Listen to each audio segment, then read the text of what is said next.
I was pulled to the side road, which was a new cut gravel dirt road in front of a business, a builder supply business, actually Top Notch Builder Supply in Madison, Georgia.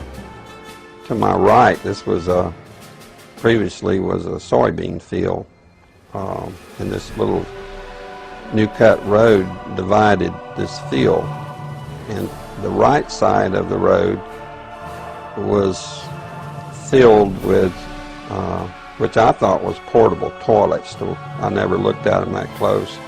Same in color, maybe black, but which was an odd color.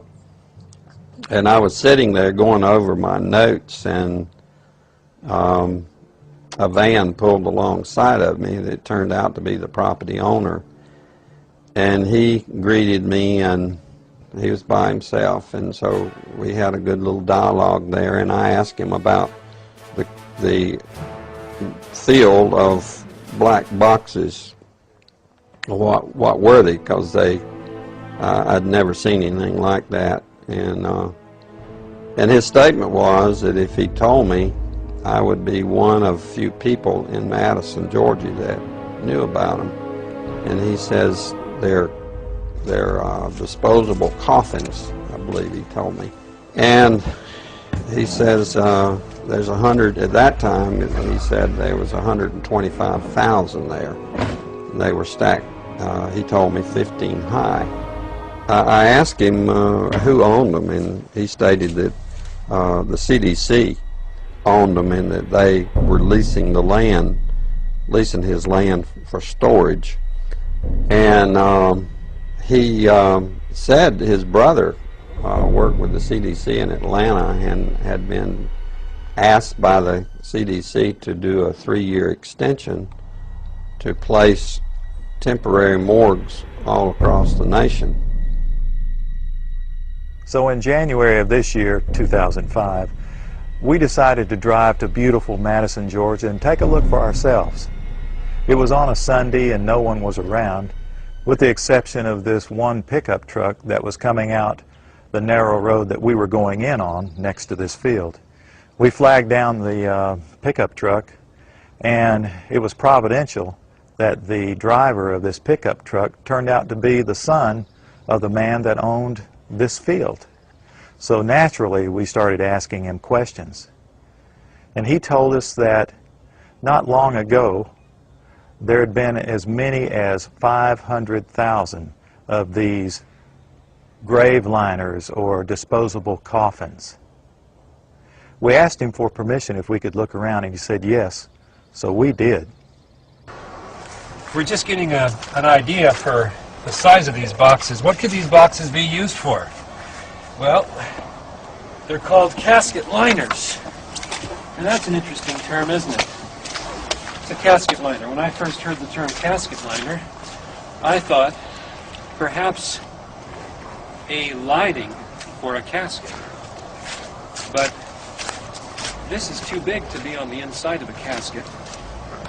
So certainly this could be used as a casket. This is an inexpensive casket. And you can see the size here. There's lots of room. I think my friends here, we could all probably get inside. It might be a little cozy, but we'd fit just fine. Which tells me that these liners can be used for more than just one. And one more time, what kind of liners are these? Casket liners. These are casket liners. That's what the man said. That's what the man told us. And we're told that there are about, well, there were about 500,000 out here. Later, as I went back to my home office, I spoke of it there, and of course people usually don't want to hear too much about this kind of thing. So it's never been mentioned, publicly, except just here and there, till I went to a luncheon, a fundraiser for Representative Saxby Chambliss. He was running for his second term for the U.S. House of Representatives. And it was a crowd, probably 100, maybe 150. It was congressmen, senators, state senators and mayors. There was one table we probably had 2 3-star generals and a couple of 1-star with their spouses. So it was a real high-powered meeting. But the keynote speaker was a congressman, and I don't remember his name. He'd just been in the House for a long time, and he was the chairman of the Armed Services Committee. And so he just spoke in behalf of Representative Chambliss and the importance of having him on board to be reelected due to our threats. But it had to do with the nuclear devices that was missing from the old Soviet Union and that had gotten into terrorist hands, and it was, the emphasis was on the critical state that we face in this country, and he said we could lose tens of millions of people in the next decade, and he used those terms, due to a nuclear strike on U.S. soil. And I was sitting there, and it became very clear to me that that could very well explain why just weeks, I mean, could be 2 to 3 weeks prior to that meeting, that I had stumbled upon these, at that time, 125,000 disposable liners or caskets or coffins or whatever they could be termed as in that soybean field in Madison, Georgia. Now what we've just seen is one United States city outside, this is Atlanta, it has a metropolitan population area of roughly 4 million people.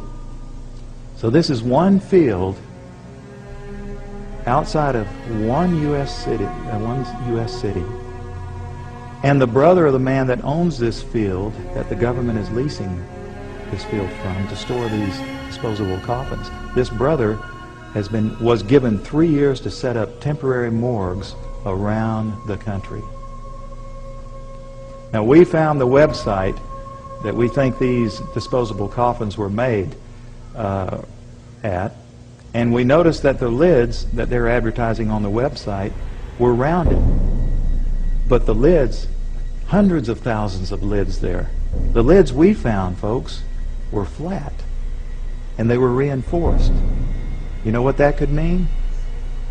You can stack them on top of each other. That's a lot neater to stack them in disposable coffins than what we saw after the tsunami, when we would see bulldozers digging holes and taking bodies and pushing bodies into holes. America can stomach this much better. Here, this is what you can do.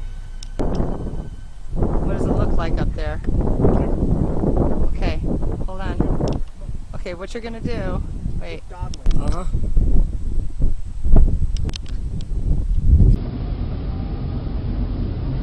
Tax dollars at work. They're gonna be hauling y'all to one.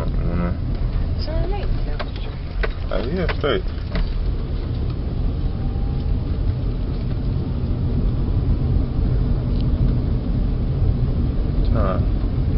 It's a private property.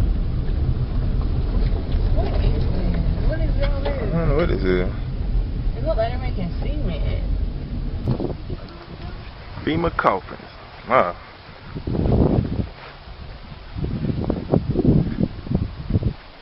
When asked about the FEMA coffins that have been placed at the Phoenix National Memorial Cemetery, they stated that this is for muddy days when the rain's too bad. It's just the fact that we're reporting on that. So I want to be clear, the company isn't bad. They're allowed to be in business and sell this to the government.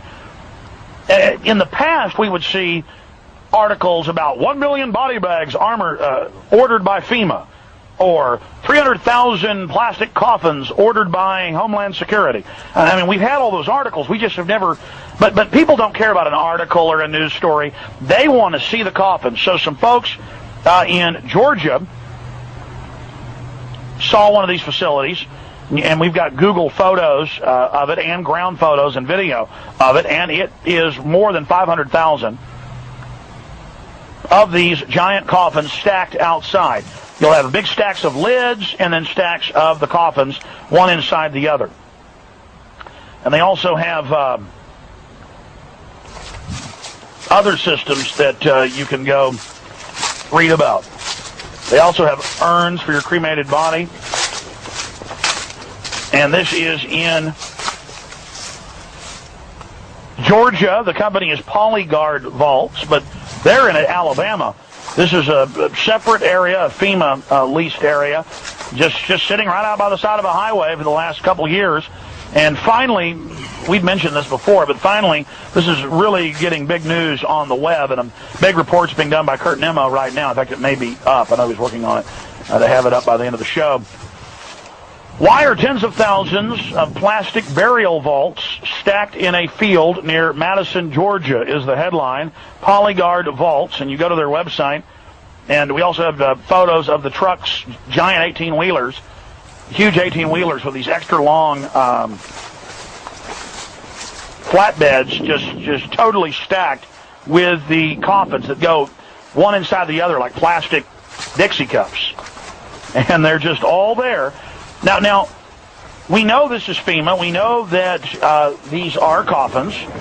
Some people are debating that because we have all the news articles where it says FEMA's ordered coffins and body bags by the millions. This is just one stockpile just a few miles away from the Atlanta airport, which is the largest airport in the United States.